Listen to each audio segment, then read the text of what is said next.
We have a great military, and we have a military that's not woke. You may have a few people on the top that are woke, and we're going to get rid of them so damn fast your head's going to split. According to the Wall Street Journal, Trump's transition team is mulling over exactly how Trump might purge the Pentagon. Ideas include a draft executive order that establishes a warrior board, which could effectively fast-track the removal of generals and admirals found to be lacking in requisite leadership qualities. Among the men exhibiting leadership qualities that Trump approves of is apparently Fox News personality Pete Hegseth, the man he has chosen to lead the U.S. military as Secretary of Defense and the man who has gone to the mat for accused war criminals. Joining me now is former Homeland Security Secretary under President Obama, Jeh Johnson, who also served as General Counsel to the Department of Defense. It's so great to see you here. I'm eager to get your thoughts. Thanks for having me. First of all, so much to talk about. Yeah, Pete Hegseth, Defense Secretary. What's your reaction to that? Well, in contrast to one or two of the other nominees who were announced, I tend to want to give him the benefit of the doubt. Okay. Because here's someone who, highly educated, could have had a career on Wall Street, chose to put on the uniform of our country and do combat. So I give him that benefit of the doubt. The job of Secretary of Defense, which I observed up close when I was General Counsel, is you're the CEO of the government's largest cabinet department and most complex. You're in the warfighting chain of command, and you're responsible for the welfare and being of over 1 million service members. And that's not easy. You don't necessarily acquire those skills being, with all due respect, being a cable news host. Yes, I'm not trying to be the Secretary of Defense. So I believe that the Senate has a major responsibility here. It's constitutional prerogative to advise and consent with respect to this nominee, with respect to Matt Gaetz, most certainly.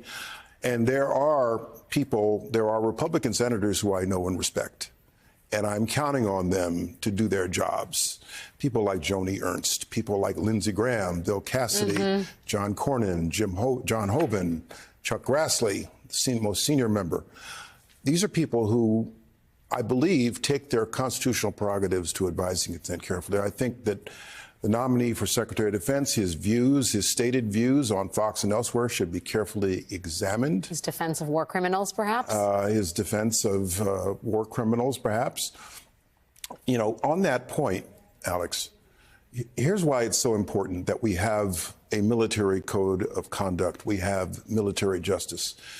The U.S. military is the most powerful, the greatest military on earth because of our power, but also because we observe the rules.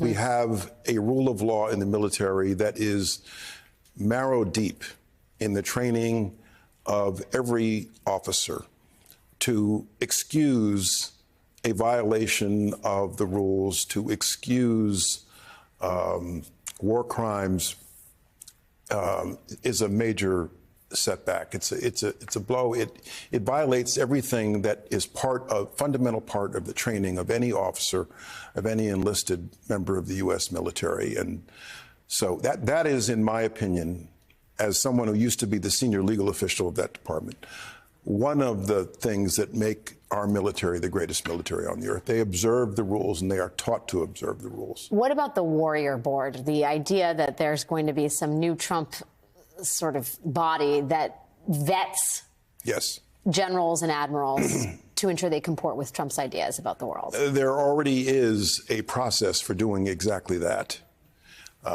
in the selection of 3 and 4 stars. And unlike the selection and promotion of 1 and 2 star generals and flag officers, when you get to the 3 and 4 star level, you're being evaluated by the chief of staff of that service, the secretary of that service, the secretary of defense for a specific position, a specific command position. And there's a lot of vetting and scrutiny that goes in that process. And the backstop to that is, again, Senate confirmation. And in my years working with the military, alongside a lot of 3 and 4 stars at the Pentagon, I never asked their political views. They never expressed their political views. I didn't know their political views. I didn't care about their political views.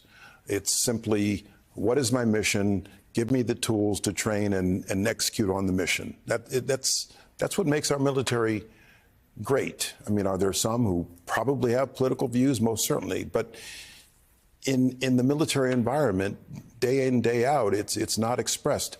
This warrior board, frankly, I'm sure, will be seen by the community as it has the feel and the smell of a litmus test. Yeah. Are you with the program or not?